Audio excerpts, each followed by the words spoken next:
नमस्कार मित्रांनो, स्वागत आहे तुमचं जवाहर सर यूट्यूब चॅनलमध्ये. आपण याआधी वेगवेगळ्या विषयावर माहिती पाहिली, क्लास बघितले. आजही तसाच एक नवीन मी तुम्हाला विषय घेऊन आलोय. तो म्हणजे इराण आणि इस्रायल यांचा संघर्ष.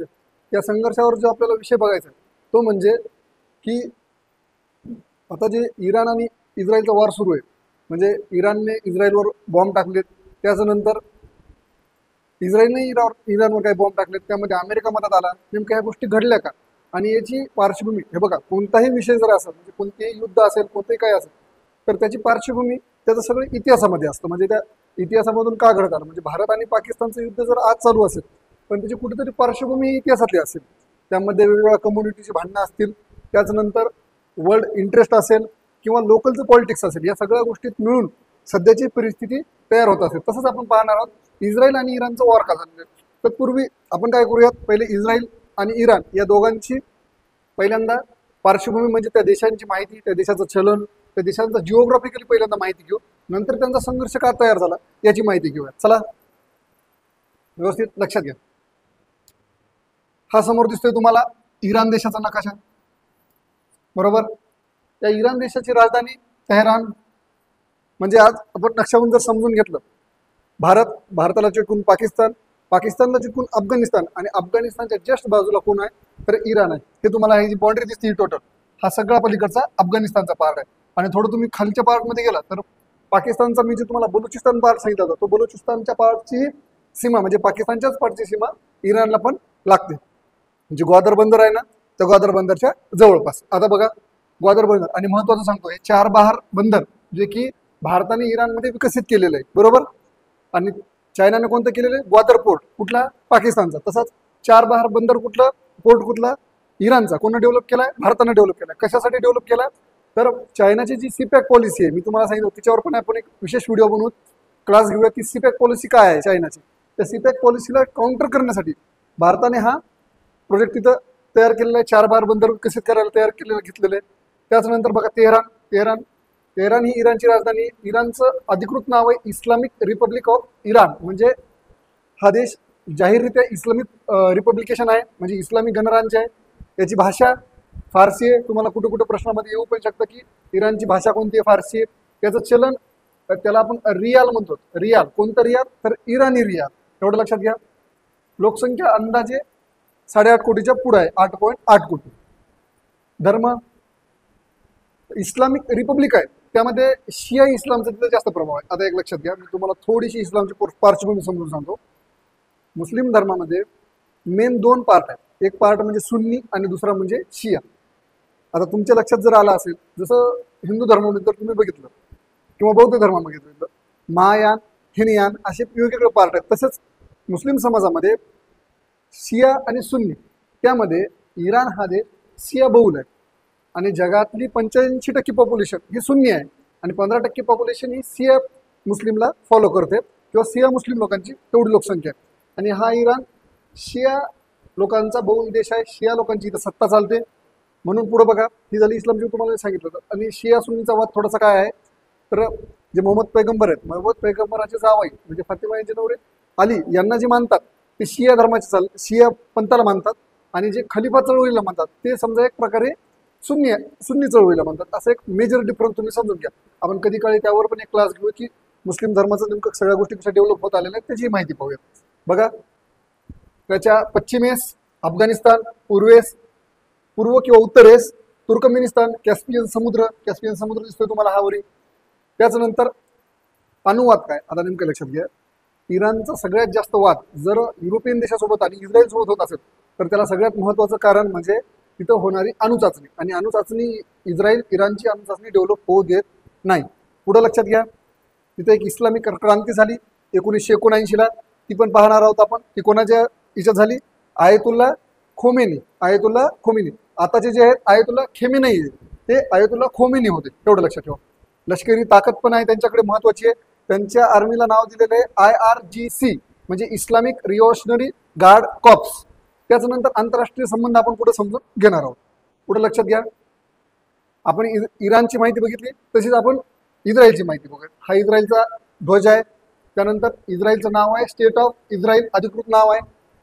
त्याच्यानंतर जेरुसलम, त्याच्या नकाशामध्ये तुम्हाला दाखवतो जेरुसलम. हे जे तुम्हाला दिसतंय हे जेरुसलम आहे, बरोबर. ही जे त्रिकोणी पार्ट दिसतोय तुम्हाला हे उभा, हा पूर्ण इस्रायल आहे.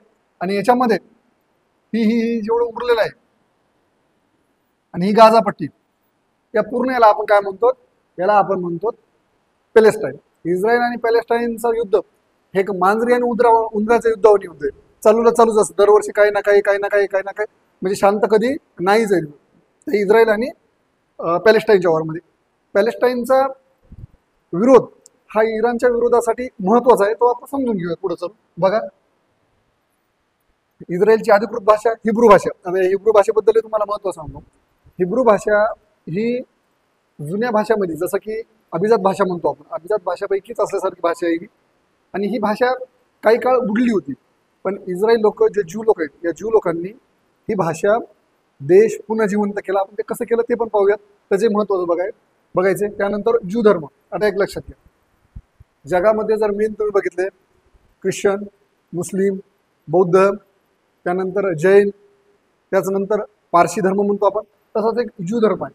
आणि त्या ज्यू धर्माचा सगळ्यात बहुल देश म्हणजे इस्रायल देश आहे. तो कसा फॉर्म झालाय तो पण पाहणार आहोत आपण, लक्षात घ्या.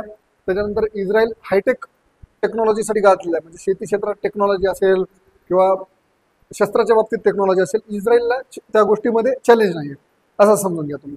पुढं इस्रायल फॉर्म का झाला, याच्यात हिटलरची खूप मोठी भूमिका आहे, ती आपण एखाद्या वेळेस नंतर समजून घेऊया. सध्या तुम्ही एवढं लक्षात घ्या, पॅलेस्टाईन गाझापट्टीसोबत त्यांचा वाद चालू आहे.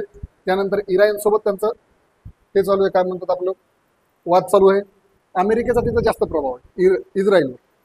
पुढं लक्षात घ्या, तुम्हाला आता जर इराण आणि इस्रायलची जर महत्त्वाची माहिती बघायची असेल तर लक्षात घ्या तुम्ही, कोणत्याही गोष्टीला हा इतिहासाची पार्श्वभूमी महत्त्वाची असते. त्यामध्ये इतिहासाची पार्श्वभूमी महत्त्वाची कशी, तर ज्यावेळेस पहिलं महायुद्ध लागलं होतं, त्या पहिल्या महायुद्धात अशा काही घटना घडल्या की त्याच्यामुळे ही जी मिडल ईस्ट आहे त्याच्यावर सगळा प्रभाव पडला, जगावर त्या गोष्टीचा प्रभाव पडला. भारत पाकिस्तान एक त्याचीच उपज आहे.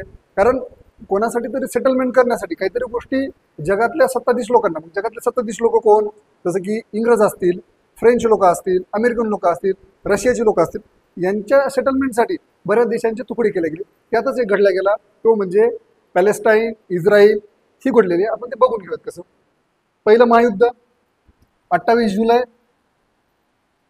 1914 ते 1918 पर्यंत, म्हणजे जवळपास 4 वर्ष 2 महिन्याच्या वर चाललं होतं हे युद्ध. या युद्धामध्ये जवळपास करोडो लोक मारले गेली.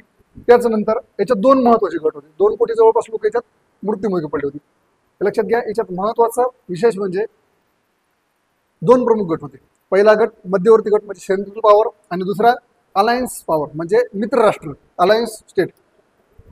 मध्यवर्तीमध्ये कोण कोण आहेत, जर्मनी नाव लक्षात ठेवा, ऑस्ट्रिया आणि हंगेरी, त्याच्यानंतर ऑटोमन साम्राज्य आणि बल्गेरिया, हे मध्यवर्तीमध्ये होते. यामध्ये तुम्ही सगळ्यात महत्वाचं नाव लक्षात ठेवा, ऑटोमन साम्राज्य. का ऑटोमन साम्राज्य, कारण याच ऑटोमन साम्राज्याचे तुकडे ही लेबनान, जॉर्डन, सौदी अरेबिया, त्याच्यानंतर पॅलेस्टाईन, इस्रायल, सध्याचं तुर्कस्तान, ही एवढी जी देश आहेत ही सगळी जुना काळाचं काय होती, ऑटोमन साम्राज्य. ऑटोमन साम्राज्य खूप मोठं होतं. ऑटोमन साम्राज्याचं जो सध्या तुर्कस्तान आहे तो देश फक्त 10% जरी म्हणलं आपण चालतंय, तरी ऑटोमन साम्राज्य. त्यानंतर मित्र राष्ट्रामध्ये Britain, France, Russia, Italy, America आणि जपान, म्हणजे एवढे राज्य होते. हे विरोधातले मित्र राष्ट्र आणि हे इकडून विरोधातले 2 गट होते. या 2 गटामध्ये जागतिक युद्ध सुरू झालं, त्याला विश्ववार सुरू होतं. आणि याच युद्धाच्या काळात असे काही करार केले गेले, 3 ते 3 करार असे महत्त्वाचे केले गेले. या 3 कराराचा इम्पॅक्ट म्हणजे आजचं इस्रायल आणि इराणचा वॉर आहे. आपण ते 3 करार समजून घेऊया. तुम्ही लक्षात घ्या, हे बघा, हे सेंट्रल पॉवर जी म्हणते ती एक, हे बघा ही जी नावं पडलीत का, ही सेंट्रल पॉवर, तर युरोपची सेंट्रल पॉवर एका जागेवर आली म्हणून याचं नाव काय पडलं, मध्यवर्ती शक्ती म्हणजेच सेंट्रल पॉवर. इकडचे काही मिळून आणि इकडचे काही मिळून अलायन्स आले, म्हणजे मित्र राष्ट्र, अलायन्स राष्ट्र, म्हणून त्याचं तसं नाव दिलं गेलेलं आहे. हे तुम्हाला वर्ल्ड वॉर फर्स्ट, त्याचे काही मी फोटो आणले तुम्हाला पाहण्यासाठी. पुढे घ्या. हा महत्वाचा पहिला करार, मी तुम्हाला सांगितलं की याचं जे भांडणाचं मूळ कारण आहे ते काही करार आहेत. ते करार म्हणजे पहिल्या महायुद्धातले करार आहेत. आणि ते करार कसे समोर आले, हे बघा. ब्रिटन आणि फ्रान्स म्हणजे इंग्रज आणि फ्रेंच लोक भारतामध्ये खूप त्यांनी युद्ध केले. तुम्ही त्या इतिहासात पाहिलं असेल, आपण ते युद्धाची माहिती बघूया. हे युद्ध ज्यावेळेस होऊ लागले, म्हणजे या युद्ध होण्याचे ज्यावेळेस काळ होता भारतामध्ये, हे भारतामध्ये एकमेकाच्या विरोधात लढतात आणि जगामध्ये गेल्यानंतर स्वतःच्या फायद्यासाठी एक होतात. सेम राजकारण्यासारखं असतं. इथं फक्त माणसाचा पर्सनल फायदा महत्वाचा असतो. त्यासाठीच हे लक्षात घ्या, सायस पिकॉट हा नावाचा करार झाला. या करारामध्ये काय होतं तर महायुद्ध सुरू झालंय किती 1914ला आणि 1916 मध्ये सायक्स पिकॉट हा करार झाला. या करारामध्ये काय ठरलं म्हणजे महत्वाचं काय लक्षात घ्या की युद्ध जिंकायच्या आधीच जो पार्ट आपल्याकडे येणार आहे त्याची आधीच वाटणी करायची. ह्या लोकांचं ठरलंय. कोणाचं? फ्रेंच आणि ब्रिटन लोकांचं. कारण जगातल्या सगळ्यात मोठ्या शक्ती त्यावेळेस ते होते. आता सध्या नाही आहेत, पण जगात अजून पॉवर खूप आहे. ब्रिटनची, फ्रेंच लोकांची खूप पॉवर आहे. पण त्या काळात ते जागतिक सत्ता होत्या. कारण असं म्हणत होते की ब्रिटनच्या सत्तेवर म्हणजे ब्रिटनचं जेवढं साम्राज्य आहे तेवढ्या साम्राज्यावर सूर्य मावळत नाही. म्हणजे कुठून तरी उजेड असणार त्याच्या साम्राज्य, एवढं मोठं साम्राज्य होतं. मग या साम्राज्यात ऑटोमन साम्राज्याचं ज्यावेळेस आपण जिंकू त्याच्या आधीच तुकडे करून घेऊयात असं ठरलं. मग याच्यामध्ये काय झालं, फ्रान्सला सिरिया, लेबनान आणि ब्रिटनला इराक आणि पॅलेस्टाईनचा भाग हवा होता. पॅलेस्टाईन खूप मोठं होतं त्या काळात. पॅलेस्टाईनला म्हणण्याचा भाग मोठा होता. हे एवढं काळ दिलं. आणि याच्यात अरबी लोकांच्या वास्तव्याचा म्हणजे सगळे जे भाग आहे जो मिडल ईस्ट आहे त्याला आपण काय म्हणतो, अरबी लोक म्हणतो. तर यांच्या भागाचा वाद होता. आता हा जो असा सेंट्रल पार्ट काढला, वरचा पार्ट कोणाला तर फ्रेंचला आणि खालचा पार्ट कोणाला ब्रिटनला. हा जो निळा पार्ट दिसतोय हा सगळा फ्रेंचच्या ताब्यात जाणार आणि हा कोणाच्या जाणार, ब्रिटनच्या ताब्यात जाणार. म्हणजे बघा अजून फळ आलंच नाही, टरबूज कटेगा तो सब में बटेगा असा कार्यक्रम इथं सुरू झाला. कोणाचा? फ्रेंचचा आणि ब्रिटनचा. 1916 हा करार झाला. पुढचं दुसरा करार महत्वाचा, ते फक्त करार लक्षात ठेवा. तुम्ही सिक्वल लावत चला की तुम्हाला मग तुमच्या गोष्टी क्लिअर होत जातील की वाद सुरू कसा झाला. बॉलफोर जाहीरनाम्यात काय झालं हे बघा. हे ज्यू लोक, पहिल्यांदा ज्यू धर्म समजून घ्या की जो इस्रायलमध्ये आहे. ज्यू लोक ही एक अशी कम्युनिटी आहे की ही कम्युनिटी म्हणजे हा धर्म जगामध्ये याची लोकसंख्या फार 1.5 कोटीच्या जवळपास असेल. त्याच्यातले त्या 1.5 कोटीमधले जवळपास 1 कोटीच्या जवळपास सगळे लोक कुठं राहतात तर ते इस्रायलमध्ये राहतात. 1 कोटीपेक्षाही कमी असेल आणि 1.5 कोटी लोकसंख्या यायची नसेल, कमीच असेल.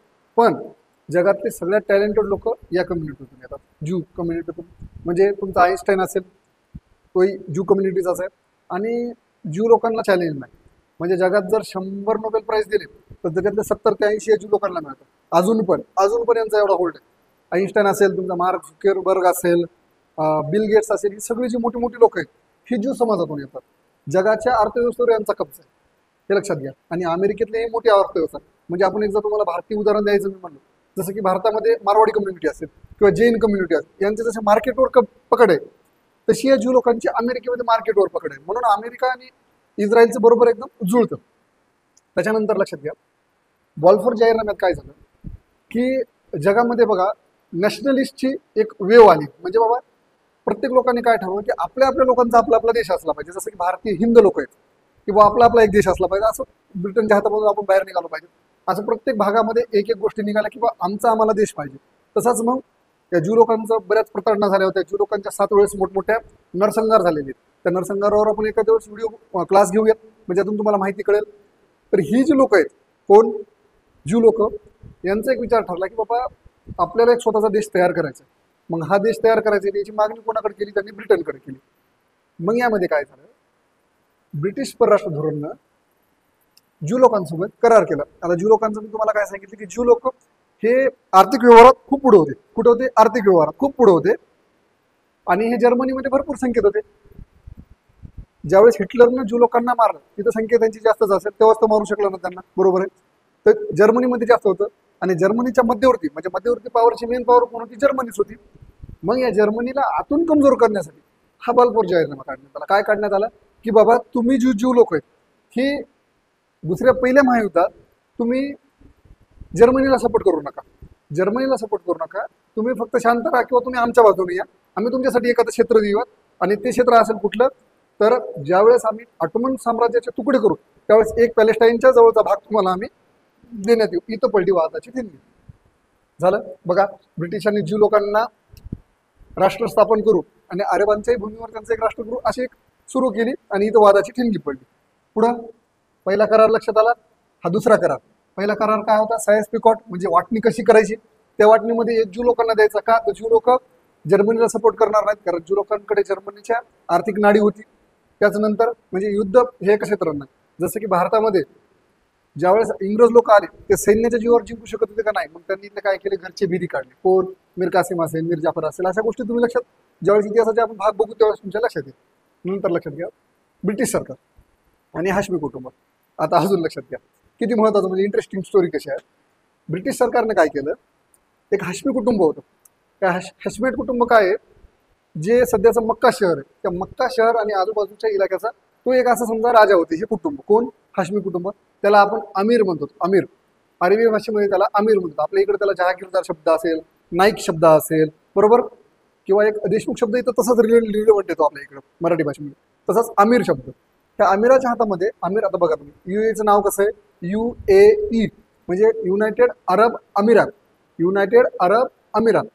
तर तिथे 7 प्रकारचे आमिर लोक एका जागेवर आले आणि ते UAE तयार केलं. तसंच हा एक आमिर हाशमी कुटुंब एका जागेवरचा आमिर होतो.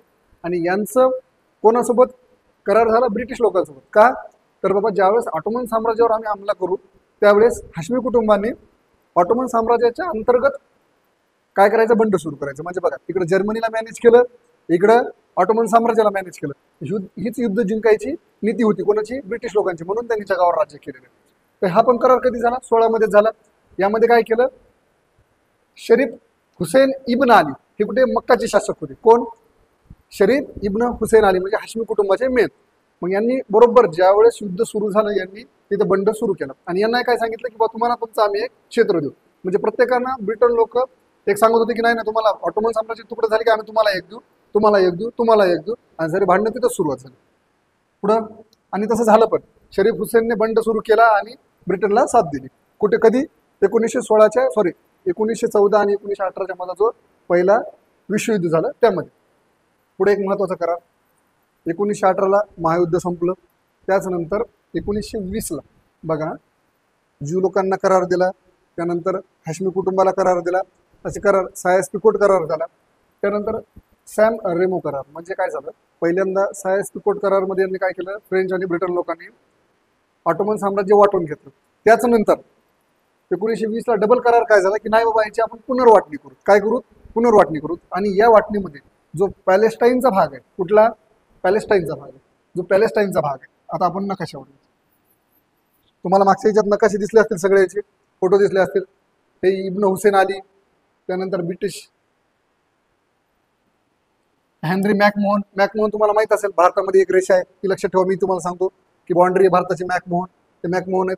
त्याच्यानंतर हे ज्यूसाठी तो जाहीरनामा निघाला होता, पॅलेस्टाईन फॉर दी ज्यूज. म्हणजे पॅलेस्टाईनची जागा ही केवळ ज्यूसाठीच आहे असं वर्ल्ड झायनिस्ट ऑर्गनायझेशन. म्हणजे कोण, वर्ल्ड झायनिस्ट ऑर्गनायझेशन. त्या ऑर्गनायझेशननं काय केलं, जगातली ज्यू लोक एका जागेवर केली आणि पॅलेस्टाईन देश स्थापन करण्यासाठी पुढे घेतला. पुढे लक्षात घ्या, हा आहे पॅलेस्टाईनचा भाग. आजचा जो तुम्हाला मी पॅलेस्टाईन दाखवला तर किती उरलाय, एक लक्षात घ्या किती उरलाय, हा एवढा. किती उरलाय, फक्त हा एवढा, ज्याला की आज अधिकृत पॅलेस्टाईन नाव आहे. बरोबर, एवढाच उरलाय पॅलेस्टाईन. आणि एवढा ओरिजिनल एवढा पण नाही, याच्यातले अजून थोडे पार्ट मी कसे इस्रायलनं कब्जा केलाय ते पुढे दाखवणार आहे. हा पण पूर्ण पार्ट नाही, याच्या मधात कुठेतरी इस्रायलनं कब्जा केलेला आहे आणि गाझापट्टी खूप छोटी करून टाकलेली. आणि तेव्हा ज्यावेळेस ऑटोमन साम्राज्याचे तुकडे झाले त्यावेळेस पॅलेस्टाईनचा भाग किती मोठा होता, तर हा एवढा होता. मग त्यामध्ये काय झालं, हे एक तुकडा झाला, बरोबर, अशी मेन 2 तुकडे करण्यात आले. हा अलीकडला तुकडा इस्रायल आणि पॅलेस्टाईन, आणि हा उरलेला सध्याचा काय आहे, जॉर्डन.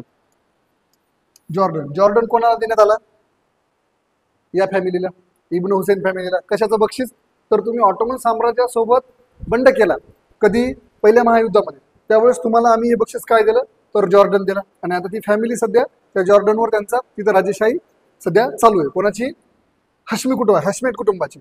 आणि उरलेला जो इस्रायल आहे, या इस्रायलमध्ये काय केलं, ज्यावेळेस वर्ल्ड झायनिस्ट ऑर्गनायझेशन, म्हणजे वर्ल्ड झायनिस्ट ऑर्गनायझेशन ही ज्यू लोकांची जागतिक संघटना होती. ज्यू लोक एवढे पुढे होते, हे जगात त्यांचा जगात कुठेही देश नव्हता, पण आर्थिक बळ आणि बुद्धीच्या बळावर त्यांनी जगातल्या सगळ्या ज्यू लोकांना एक केलं. पत्र पाठवले. भारतात पण काही ज्यू लोक होते, अजून पण आहेत.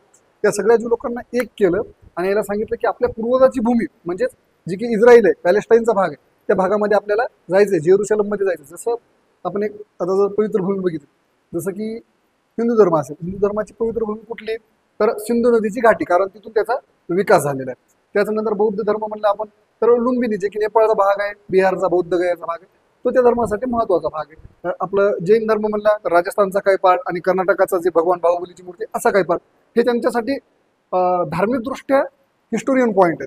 तसंच यांचा धार्मिकदृष्ट्या हिस्टोरियन पॉईंट कोणती भूमी होती ही, कारण ज्यू समाजाचा इथंच विकास झाला होता सुरुवातीपासून. मग ह्या वर्ल्ड झायनिस्ट ऑर्गनायझेशननं या करारानंतर त्यांना बळ आलं.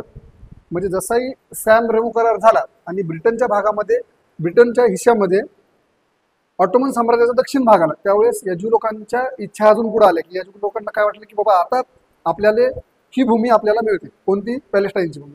आणि त्यांनी त्याच्यावर सुरुवात केली आणि जगभरातले ज्यू लोक या भागामध्ये यायला लागले. यांनी थोड्या पैसे देऊन या भागामध्ये काय सुरू केलं, जमिनी घ्यायला सुरुवात केली. ऍक्च्युअली तर त्या टायमामध्ये ज्यावेळेस 1947ला इस्रायल आणि पॅलेस्टाईन वेगळा झाला, त्या टाइममध्ये या भागामध्ये अरबी लोक जास्त होती, ज्यू लोक कमी होते. पण राजनैतिक दबावापोटी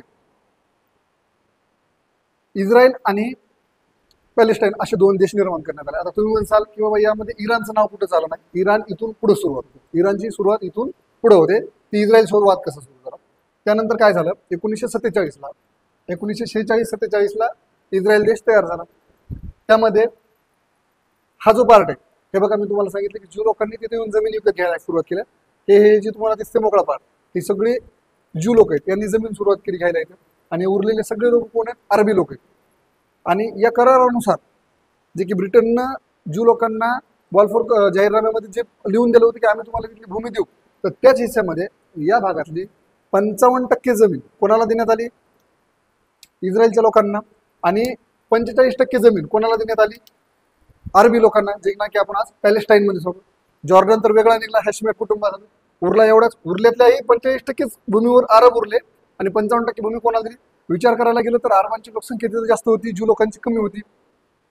पुढे एक 47 वार झाला, म्हणजे युद्ध झालं. त्या युद्धामध्ये एवढं कब्जा करत गेले. पुढे 37 पर्यंत इस्रायल त्यांची भूमी कब्जा करत इथपर्यंत आला. आणि आज म्हणजे सध्याची परिस्थिती एवढी, फक्त गाझापट्टी आणि थोडं तुम्हाला हे जे फुलांच्या पाकळ्या ज्या दिसत आहेत आणि एवढं दिसतंय, या भागामध्ये अरब लोकांचा ताबा उरला. अरब लोकांची ताबा म्हणजे कोण, Hamas, PLO, Palestine liberation army, त्या अशा ऑर्गनायझेशन, त्या अशा आहेत. PLOचे मी एक महत्वाचं, PLO कशी संघटना होती, त्यांना कसं ऑपरेट केलं, हमास कशी होती, हिजबुल्ला काय होतं, त्यावर आपण सगळं माहिती घेऊयात एक दिवस. तर हे लक्षात घ्या, 47ला ज्यावेळेस इस्रायल स्थापन झालं त्यावेळेस काय झालं, इस्रायलच्या स्थापनेला 33 देशांनी पाठिंबा दिला. कोणी दिला, 33 देशात. त्याच्यात मॅक्झिमम तुम्हाला युरोपियन देश दिसतील आणि अमेरिकन देश दिसतील, एकही दुसरा याच्यातला देश दिसणार नाही, जवळपास सगळे तेच दिसतील. आणि विरोधात कोण होतं, तर 13 देश होते. या 13 देशामध्ये मॅक्झिमम तुम्हाला इस्लामी राष्ट्र दिसतील, जे की मुस्लिम राष्ट्र होते. का सिम्पॅथी, अरब लोक ही मुस्लिम समाजाची होती, यहुदी लोक मुस्लिम समाजाची नव्हती, त्यामुळे इथं सपोर्ट द्यायला सुरुवात केला. आणि याच्यामध्ये 13वं नाव होतं भारत, बरोबर. आणि तुम्हाला इथं चौथं नाव दिसतंय इराण, बरोबर. म्हणजे इराणने यांना का सपोर्ट केला की बाबा अरब लोक ही मुस्लिम लोक आहेत आणि त्यांची ओरिजिनली भूमी आहे. यहुदी लोक तिथं बाहेरून आले आणि ब्रिटन त्यांना एवढा मोठा सपोर्ट दिला. आधीच युद्ध झाल्यामुळं, पहिलं महायुद्ध झाल्यामुळं ब्रिटनवर सगळे चिडलेले होते. त्याच्यात ब्रिटननं अशी घटना केली आणि बस त्यावर इराण त्यांच्या विरोधात गेला. आणि टुडेची परिस्थिती अशी तुम्ही बघितली. पुढे महत्वाचं लक्षात घ्या, पुढं 1947ला म्हणजे 50 पर्यंत विरोध चालला, कोणाचा, इराणचा. आता इथं सुरुवात होती इराण आणि इस्रायलची स्टोरी. म्हणजे इस्रायलची स्थापना झाली त्यावेळेस इराणनं काय केलं, एक धार्मिक तत्वावर इस्रायलला विरोध करायला सुरुवात केली की बाबा ह्या देश आम्हाला मान्यच नाही. पुढं काय झालं, 1950 येता येता आता अमेरिकेला बरोबर काड्या करायची सवयच आहे. तर त्यामुळे अमेरिकेनं काय केलं, अमेरिका आणि ब्रिटन या दोनच्या गुप्तचर संघटना, म्हणजे अमेरिकेची CIA आणि ब्रिटनची गुप्तचर संघटना कोणती, M16, यांनी इराणमध्ये सत्ता बदल घडून आणला. कुठे, इराणमध्ये. हे कशामुळे केलं, तर याचं मूळ कारण म्हणजे तेलाचा वाद.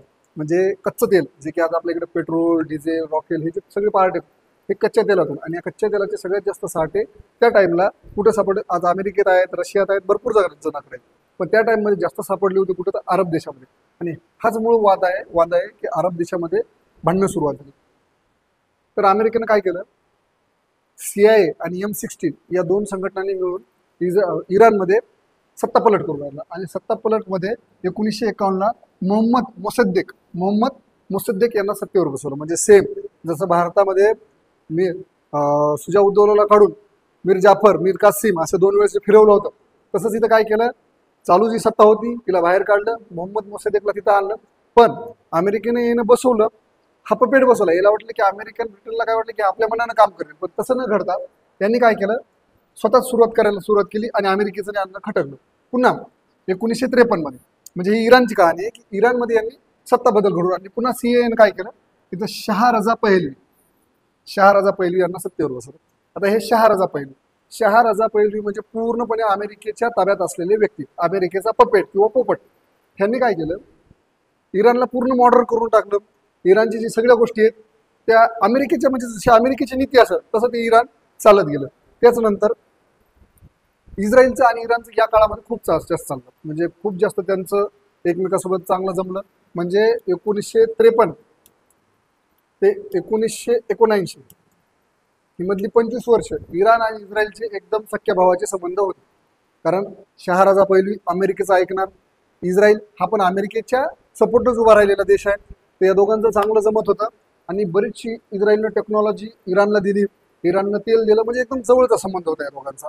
त्याच्यातच काय झालं, तिथल्या लोकल लोकांमध्ये, कुठल्या लोकल लोकांमध्ये, जे की इराणचे लोकल लोक होते, यांच्यामध्ये एक अमेरिकेविषयी विरोधाची भावना सुरू झाली. कारण इस्लामिक कल्चर तिथं फॉलो होत नव्हतं, सगळं वेस्टर्न कल्चर फॉलो होत होतं. तिथल्या मौलाना लोकांनी एक तहरीक सुरू केली, एक चळवळ सुरू केली की नाही बाबा, आपल्याला आपली संस्कृती पुनरावृत्त करायची. आणि ही रोखायचं काम कोण करते, तर शाह मोहम्मद रजा हे काय करतायत की सगळं वेस्टर्न कल्चर आपल्या इकडे आणतायत, सगळ्या वेस्टर्न अमेरिकेच्या नीतीवर गोष्टी करतात. एक राग सुरू झाला आणि त्याचा रागाचं कारण थोडंसं पॅलेस्टाईन इस्रायलचा वाद, जुने काही वाद, त्याच्यातून ते वाढत वाढत वाढत वाढत गेलं. आणि कोणतीही सत्ता एक वेळ जास्त राहिली तर जनतेच्या मनामध्ये त्या सत्तेबद्दल थोडासा का होईना राग असतो, आणि त्या रागाचा जर कोणी फायदा घेतला तर तिथं सत्ता बदल होऊ शकतो. शहारजा पहलवी यांच्या काळामध्ये बरोबर चाललं. पुढं काय झालं, पुढं महत्वाचं हे शहारजा पहलवी आहेत. शहारजा पहलवी यांनी इराणमध्ये 25 वर्ष शासन केलं, पूर्ण मॉडर्न इराण. तुम्ही जर यांच्या काळामधले इराणचे फोटो बघताल आणि आत्ताच्या काळामध्ये बघताल तर तुम्हाला तिथं सरळ सरळ महिलामध्ये आणि सध्याच्या महिलामध्ये, कारण सध्या इराणमध्ये बुरका घालणं हा कंपल्सरी आहे. त्या काळामध्ये इराण पूर्ण मॉडर्न होतं, तिथं बुरका बिरका नावाची काही गोष्ट नव्हती. कोणाच्या काळामध्ये, शहारजा पहलवीच्या काळामध्ये. यांनी इराणला पूर्ण मॉडर्न केलं होतं. त्यानंतर पुढे लक्षात घ्या, शहारजा पहलवीचा काळ, इराण इस्रायल गुप्त संघटना. त्यानंतर एवढं लक्षात घ्या की सवाक नावाची गुप्तचर संघटना कोणी, इस्रायलने कोणाला तयार करून दिली, तर इराणला तयार करून दिली की बाबा एक गुप्तचर संघटना तुमची असली पाहिजे. सवाक, या सवाकला खूप सपोर्ट केला. म्हणजे इस्रायलकडे जी आज काही टेक्नॉलॉजी आहे त्याच्यात बराचसा हात, इराणची जी टेक्नॉलॉजी आहे त्याच्यात बराचसा हात कोणाचा आहे, इस्रायलचा आहे. का तर मधले 25 वर्ष. पण 25 वर्षानंतर असं काय झालं की बाबा यांच्यात बिघडायला सुरुवात झाली. त्यांच्यात बिघडायचं मेन कारण म्हणजे इराणमध्ये झालेली इस्लामिक क्रांती. हे बघा, हे सवाक नाव तुम्हाला दिसतंय, इराणची गुप्तचर संघटना, सहकार्य दोघांचंही चालू होतं. टर्निंग पॉईंट झाला तो या इथे, कोणता, 1979 ची इराणची इस्लामिक क्रांती. यावर पण आपण एक क्लास बघूयात की इराणची इस्लामिक क्रांती कशी घडली. या इस्लामिक क्रांतीमध्ये काय झालं, शहारजा पहलवीला तर विरोधच झाला, पण अमेरिकेच्या नीतीलाही विरोध झाला. अमेरिकेला विरोध झाला म्हणजे इस्रायलला सुरुवात झाली. आणि या इस्लामिक क्रांतीचे, इराणच्या इस्लामिक क्रांतीचे मेन कोण होते, आयतुल्ला रोमिला खोमेनी. हे तुम्हाला दिसतंय. आणि हे जे फोटो दिसतोय का मागचा, हा तवाचाच फोटो आहे. इस्लामिक क्रांती झाली 1979 बरोबर. आणि हे सध्याचे दिसतात तुला मग, आयतुल्ला रोहिल्ला खोमेनी हे पहिले. त्याच्यानंतर 10 वर्षानंतर जे आले आयतुल्ला खेमनेई, म्हणजे सध्या बी चालू आहेत इराणचे शासक, हे आहेत. आणि हे इस्लामिक क्रांती ज्यांनी घडून आले त्याच्या जस्ट बादचे हे लीडर आहेत. त्यानंतर ह्या त्यांच्या 3 भूमिका राहिल्या कालखंड 1947 ते 53 पर्यंत. कसं तर इराणची भूमिका कशी होती, इस्लामिक कारणामुळे इस्रायलला विरोध राहिला. 1953 ते 1979 गुप्त सपोर्ट राहिला कोणाचा, शहारजा पहलवीचा अमेरिकेसोबत, कोणाला, इस्रायलला.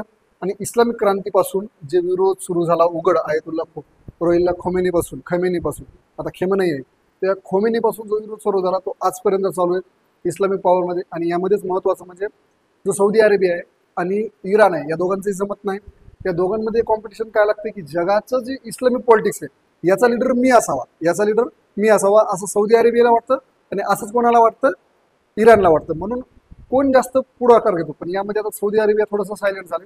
त्यांनी थोडंसं मॉडर्न गोष्टी करायला सुरुवात केली. मॉडर्न गोष्टी कशा म्हणजे की तिथं महिलांना मतदानाचा अधिकार असेल, किंवा सौदी अरेबियामध्ये आतापर्यंत एक 4-5 वर्षापूर्वीपर्यंत महिलांना ड्रायव्हिंग करायची परमिशन नव्हती, पण त्यांनी आता ड्रायव्हिंग परमिशन अलॉट केली. कोण?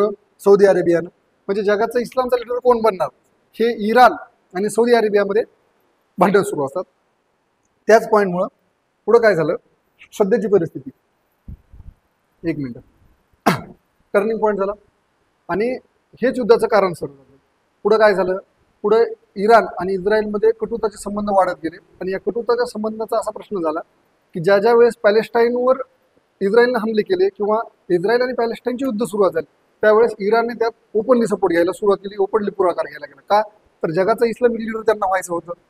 त्यामधूनच मग इस्रायलला ही भीती होती की बाबा हे जर जास्त ताकदवर बनले तर प्रॉब्लेम कोणाला देणार? आम्हालाच देणार. कारण आता सध्या जर तुम्ही परिस्थिती बघितली तर इस्रायल बरंच नुकसानमध्ये गेलं. यावेळी इतके इस्रायल नुकसान जात नाही तेवढं इस्रायलने यावेळेस त्यांना नुकसानामध्ये घातलेलं आहे. कारण त्याच्या बिल्डिंग पाडल्या बऱ्याचशा महत्त्वाच्या जागेवर. कारण किती जरी तुम्ही सपोर्ट सिस्टीम म्हणजे आयरन डोम सारखी सपोर्ट सिस्टीम तयार केली त्याला एक लिमिट आहे. त्या लिमिटपर्यंतच ती प्रतिकार करू शकते. कामापेक्षा जास्त जर गोष्टी आल्या तर सपोर्ट करायला किंवा त्या आयरन डोमलाही प्रतिकार करायला तेवढी ताकद उरणार नाही आणि इराणकडं जो शस्त्रसाठा आहे तो कुठेतरी जास्त आहे. मग याच भीतीने इस्रायल इराणची डेव्हलपमेंट रोखण्यासाठी सदैव प्रयत्न करते. कारण त्यांचे कट्टर दुश्मन बनले आहेत. म्हणजे जसं अणु चाचणी असेल तर इस्रायल इराणची अणु चाचणी होऊच देत नाही. मागे एक घटना घडली होती, जनरल सुलेमानी यांना इस्रायलनं मारून टाकलं होतं. म्हणजे अशा भरपूर घटना यांच्या वादाचे कारण सुरुवात झाली आणि तिथून ही जी वादाची म्हणजे वाद कुठून सुरुवात झाला तर इतिहास, आणि तो आजपर्यंत म्हणजे 100 वर्ष झाली त्या गोष्टीला जुन्या काळाला आणि ते अजूनही चालूच आहे. यामुळे पहिल्यांदा काय झालं बघा, इस्रायल इराणमध्ये गुप्त युती होती कधी 53 आणि 79. त्यानंतर इस्रायलकडून तेल मिळत गेलं, संवाद झाली पुढं. आणि सध्याची परिस्थिती 1979ची इस्लामिक क्रांती आणि तिथून पुढचा वाद. शहारजा पहलवी म्हणजे तुम्हाला मी शेवटचं पॉईंट सांगतोय की पॉईंट कसे जोडायचे. शहारजा पहलवी याला सत्तेहून हटवलं गेलं. तिथं आयतुल्ला रोहिल्ला खोमेनी हा सत्तेत आले. यांनी इस्रायलला शैतान राष्ट्र घोषित केलं. शैतान राष्ट्र घोषित केल्यानंतर जे इराणमध्ये दूतावास होता, म्हणजे प्रत्येक देशामध्ये एक दूतावास असतो परराष्ट्र धोरणासाठी, तर त्या दूतावासावर कब्जा करण्यात आला. त्यानंतर जी फिलिस्तीन लिबरेशन आर्मी म्हणजे पॅलेस्टाईन लिबरेशन आर्मी किंवा फिलिस्तीन म्हणा पॅलेस्टाईन म्हणा दोन्ही एकच नाव आहे, एकच याला संबोधलं जातं, PLO. या PLOला इराणनं सपोर्ट करायला सुरुवात केली. त्यानंतर 3 सर्व कूटनीती संबंध जे इराणचे आणि इस्रायलचे संबंध होते ते सगळे तोडून टाकले. त्यानंतर हमास आणि हिजबुल्ला, आता लक्षात घ्या, हमास आणि हिजबुल्ला. मी हिजबुल्ला खूप महत्त्वाचा, हिजबुल्ला खूप इंटरेस्टिंग कहाणी, त्याच्यावर पण एक क्लास घेऊन येईन तुम्हाला हिजबुल्लावर. पॅलेस्टाईनची जी लोक आहेत त्यांची एक दहशतवादी संघटना म्हटल्या जाते, ती म्हणजे हमास. आणि जो सध्याचा लेबनान देश आहे, या लेबनान देशामध्ये एक दहशतवादी संघटना आहे, तिचं नाव आहे हिजबुल्ला. हिजबुल्ला एवढी पॉवरफुल आहे की जी स्वतःची एक आर्मी आहे, हिचं एक स्वतःचं क्षेत्र आहे. जवळपास 30% जवळपास लेबनान देशामध्ये या हिजबुल्लाची पॉवर आहे आणि ही इस्रायलसोबत भांडणं करत राहते. त्यानंतर डेथ टू इस्रायल धोरण म्हणजे दर शुक्रवारीच्या नमाजीनंतर इराणमध्ये इस्रायल विरोधात भाषणं देण्यात सुरुवात झाली. कुठं? इराणमध्ये. कोणाच्या विरोधात? इस्रायलच्या. कधीच्या? म्हणजे जी आपण शुक्रवारची नमाज असते त्या नमाजीनंतर इथली मौलाना लोक, आणि त्या धोरणाला काय नाव दिलं? Death to Israel. त्यानंतर परमाणु कार्यक्रम. बघा, परमाणु कार्यक्रम आणि तणाव. इस्रायल इराणचं परमाणु कार्यक्रम कधीच सक्सेस होऊ देणार नाही, ही त्याची नीतीच आहे आणि त्याच्यावरून जास्त भांडणं सुरू होतं. म्हणजे जगाचा इतिहास सुरुवात कुठं झाला आणि तो सध्या कुठं घेऊन आलेला आहे. Same Bharat Pakistan, Israel Palestine, हे अशी जी वाद आहेत, ही वादं सुरुवात कुठून झाली तर याला मोठी कारण म्हणजे ब्रिटन फ्रेंचच्या सत्ता. त्यांच्या ॲडजस्टमेंटसाठी त्यांनी जगाला युद्धाच्या भूमिकेत घातलं.